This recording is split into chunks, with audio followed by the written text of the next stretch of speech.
Do you know many people are having trouble with understanding exposure modes on their cameras? Don't worry.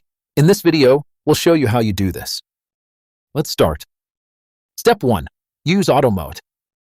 Start by turning the mode dial to automatic mode. This lets the camera adjust settings for optimal exposure, giving you flexibility to focus on other aspects like composition. Step 2. Adjust shutter speed. Switch to Aperture-Priority Auto mode to capture fast-moving subjects. You control the shutter speed, and the camera automatically selects the best aperture. Step 3. Set aperture.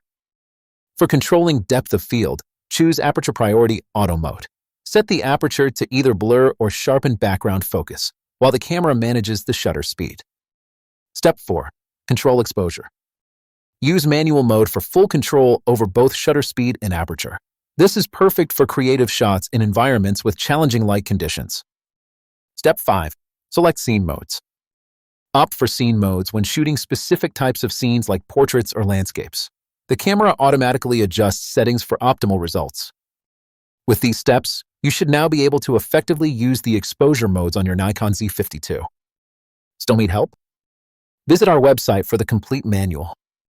There you will also find questions and answers from other Nikon users. Did you find this video helpful? By subscribing, you help us continue to answer users' questions. So, subscribe to our channel. Thanks for watching, and see you in the next video.